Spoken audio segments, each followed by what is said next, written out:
I greet you again and welcome you back to our great show. We are concentrating on brand strategy. Again, I'm still with my friend and a guest in studio, Ben Mukoma. Welcome back, sir. Thank you, sir. Thank you.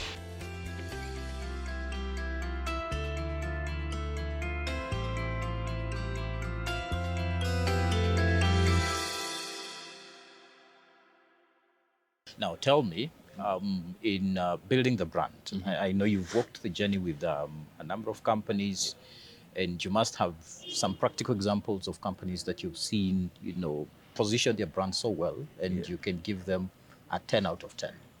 What did they do? I think I have two actually in mind. One that we built, another one that we have no relationship with. Where you look at them and you're like, oh, this is really good. Yeah. The one we built was Ari by Tafari. Ari by Tafari is owned by Valerie. Valerie. She is in the wedding space. She makes gowns. When she came on board, that was like 2 years ago. Ari had been running for a while. And she came wanting to do a brand refresh. So my question, first of all, is why are you doing a refresh? Like, there's no point in changing your clothes if you're covered. Yeah. So why do you think you're naked? Okay, so this and this is happening. So many conversations, bargaining. I don't look professional. That's what customers are saying. Cool. So you're getting feedback from customers. Cool. Yeah. All right. So why do you think then the solution is not to change the business model, but to actually change the entire identity of the brand? Yeah. We did that conversation, then we did the design and gave them a strategy. So you need to go and execute, because if we do all the designs and you don't go execute, you've just woken up, you've showered, you've dressed, you've done your makeup, you've put the perfume, then you stayed in the living room waiting for clients to come. Yeah. That's stupid. Yeah, true. And it's been over a year, like a year and a half of them going out into the world and being consistent to apply the brand identity item. So this would be the logo, the colors that they're using. They've been consistent in their customer journey, how they handle customers from beginning to end. Because in those experiences, you see, wedding gowns are very personal. Yes. They're very, very personal. Right? Yes, true. The person who is going to wear that gown, we hope, is going to be wearing a wedding gown once in their lifetime. Correct. And you can't get it wrong. And Yeah. they want something really, really, really good. And so from beginning to end, all the touch points, the invoices they're sending, all of them are on brand. The social media that is happening, I think her posts have gone viral to like in 10 countries, if I'm not wrong. Last I checked. She's been featured in social media platforms that are targeting the East and Central African market. So that is a win. Yeah. So she's been consistent. The other one is Nawiri. Nawiri is a company that sells ladies' shoes and I think dresses, feminine products. Well, if I say feminine product, it sounds like pads and all, but it's feminine fashion. They've been very consistent in targeting the upper middle class. So it's built out specifically for the upper middle class. It has the quite luxury look and feel. Silent wealth. It feels like old money when you wear their things. Their products are very, very good, and their service is very good, and everything has been built for the person who wants to look wealthy, wants to feel wealthy, wants to spend their money wisely. In that you'll buy a shoe and it's not going to spoil within 3 months. You just walk a little and then it's spoiled. No, they have very good products and they have very good service, and their identity matches that. It's cohesive. So Ari is cohesive with their burgundy and such colors. Nawiri is very cohesive with the black, white aesthetic. So it's been very consistent. People who've encountered both brands speak highly of the people who they talked to. Yeah. Wow. Wow. At the beginning of the conversation, you said brand is more of building the trust. Yeah. So for somebody who's wondering what is all this about, maybe just explain to them, for a customer who is walking in to, buy something from you, how do you build the trust for that person? Yeah. Can I tell you how not to build the trust? Yeah. Okay. People generally buy from those they know, those they like, and those they trust. So if I know you and you sell carpets, I will come and buy. I trust you as a person. I don't trust your carpets, but then because I know you, okay, fine, I like you. But the greatest metric is trust, because you'll find strangers buying from you in as much as they don't know you as a person. They don't like you, therefore, as a person, but they trust. They've seen reviews, they've gotten feedback from their friends. It's a referral. Yeah, so people buy from those they know, those they like, those they trust. Yes. How not to build a trust is be everything for everyone. Being everything for everyone, you will not build trust. Generally, we tend to think and have the notion that experts have spent a lot of time in Doing something. it. Yeah. True. Because typically, an undergraduate person, they know a lot of topics, but shallow. But a PhD person has deep expertise in one topic. Yes. And we apply the same even in business. So a business that is doing everything, you tend to think everything is just average. Yeah. You can't have deep expertise. You can't claim to have deep expertise if everything is just looking the same under the same umbrella. And so, how not to win trust? One, just be everything for everyone. And then secondly, just be a bad person. Be a bad person would mean bad customer service.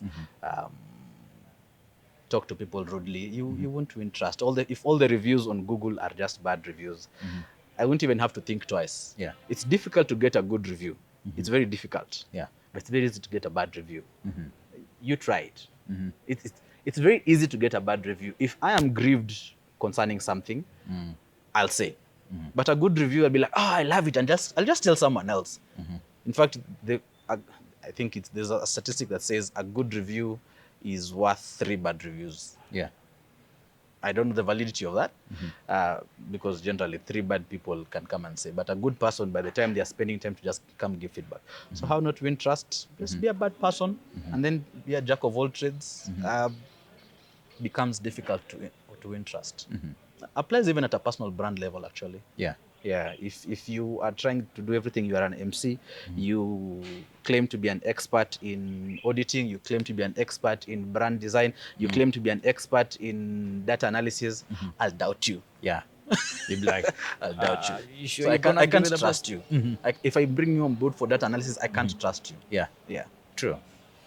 Wow, I like that. So this is what I do, this is what I do best. Yes. If you have to make something different, create a different, distribution channel and everything. Back to the carpet business. It's called Ben's Carpets. Yeah. Let me give it a weird name. Buppet.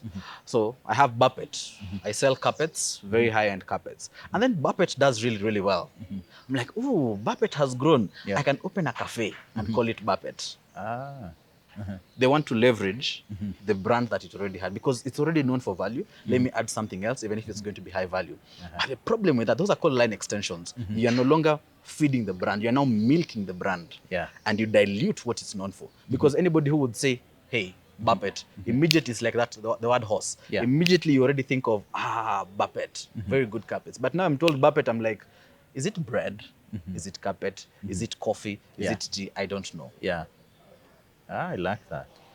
So like Safaricom, there's M-Pesa, Yes. there's M-Shwari. There's a very good reason why they label those things. And they take time to give them names. Home fiber. There's a very good reason. They would have said Safaricom fiber, Safaricom money transfer, Safaricom loans, but they actually take time to give them names with very good reason. You use of social media. Can it be an avenue that somebody can leverage on to build their brand? And how do they work? Now that we have different platforms, where do they go with what? We have over 36 platforms. If a company is not online, it must be a very local company. So, for example, I think there's the notion that everyone is told you need to be online, you need to be online. If my Mamboga has several shops, let's say outside my gate, another one close to the highway, and a few others between, let's say, Westlands all the way to Kikuyu, and it's just vegetables, just selling groceries. I don't expect her to be online. It's just small shops. Yeah. I don't expect this person selling eggs necessarily along the roadside, boiled eggs, to be online. No. If you are doing a local business, you don't need to go online. Yeah. you will be okay. Because the people who you're meant to win trust in are already there. Remember, all this is just about credibility, about winning trust. So that when they're told Babet, they know, carpets by Ben. You know, like that's the main point. The main point is not to be online, Yeah. but to win trust. Yes. And so if you have a local business serving just your geographical region, just open a WhatsApp group. Okay. You'll be fine. Uh-huh. You're serving your estate. Yes. Why do you need to be on social media? Unless you're thinking of doing a different location. Yeah. That's why. Yes. And so if you are trying to reach strangers, people not within your geographical region, you're no longer thinking local, you're thinking beyond the confines of where you are, then you must be online. Yes. Which platform must you go to? The platform you must go to, and I will say this without blinking, is the one your audience is on. Okay. I don't care which one it is. Yeah. Guys are busy saying, oh, no, you need to be on TikTok. TikTok is the platform where brands are going to grow the most. If I'm selling real estate, my audience, typically in Kenya, real estate in Kenya is sold to people, let's say, old money. Yeah. Or guys who've worked for quite a while. Yeah. 35 to 55. Yeah. That serves as the bulk of Kenyan real estate owners. Yeah. If I'm selling to them, they're not on TikTok. Yeah. Why would I take my company and put it on TikTok? It is the biggest platform for brand awareness among a different demographic. Yes. It's probably serving the 12-year-old, because we have 12-year-olds on TikTok. Yes. 12-year-olds to like 35. Yes. If you're selling anything to them, be on TikTok. Yes. Otherwise, it might be the best platform. Everyone is doing the most and doing really, really well there. But your audience is not there. So Yeah. you will just get lots of likes, lots of followers, but no conversions. Yes. You know, there are real estate companies that only have a Facebook presence Yes. in Kenya. Yeah. True. And because they know the old people are on Facebook. I get you. And they are moving a lot of money.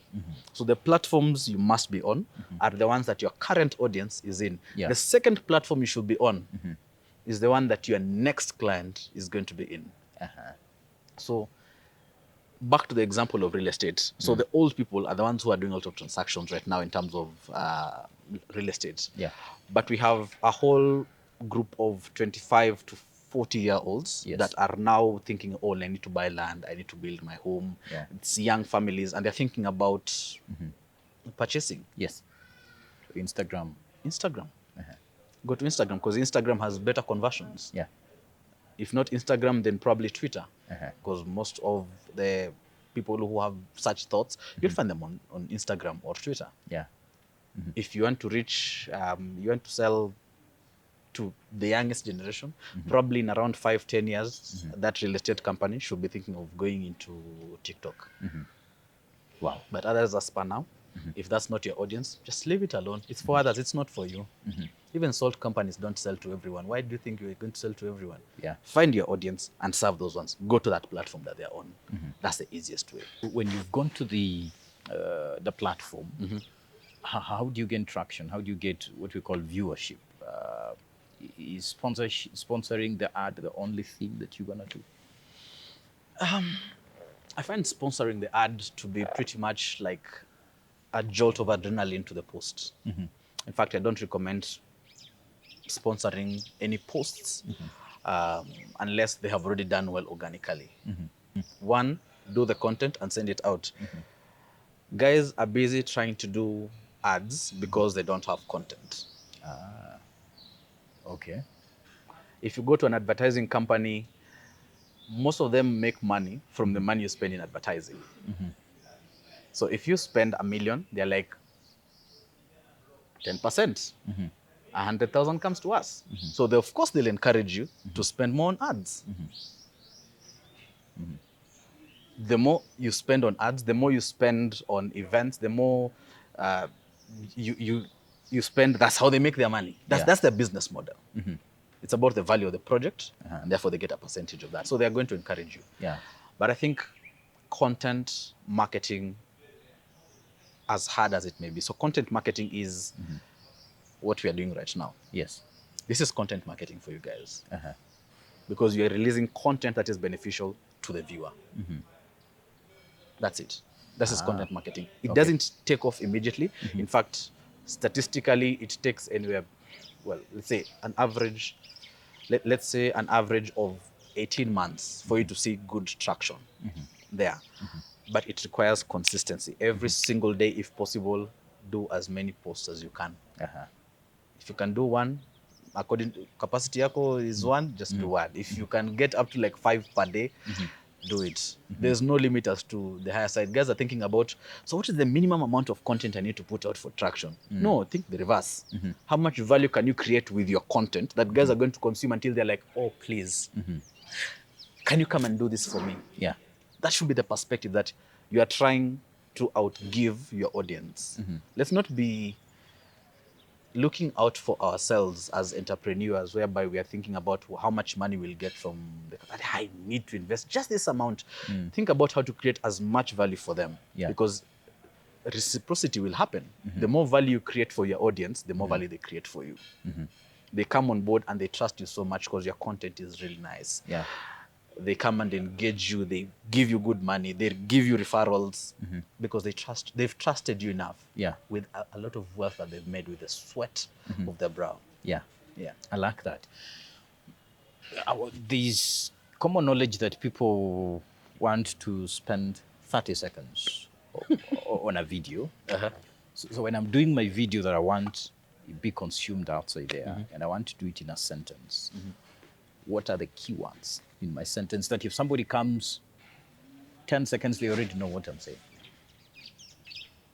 That's about the structuring of the video. Yes. How you will structure the content. Yes. There are many different ways to go about the writing of the script of the video. I know there is a guy called James Bernard. He targets designers. And his first word in every video is designers. And then he continues saying whatever he's saying. But in that word, takes less than 2 seconds. He's already said this content is for designers. If you're not a designer, you will just swipe and go on. Immediately he's said this content is for designers. Yes. The others who have tried doing it, so entrepreneurs, and then they proceed. But there are guys who are busy saying, oh, guys, welcome to my YouTube channel. My name is... I find it's a lot of filler. There's a guy, Steve, who has the podcast Diary of a CEO. He begins with snippets of the video. So in terms of how he edits the videos. So he begins with punchlines from the video at the beginning of the video. So now during edit, and then now he goes now into the introduction.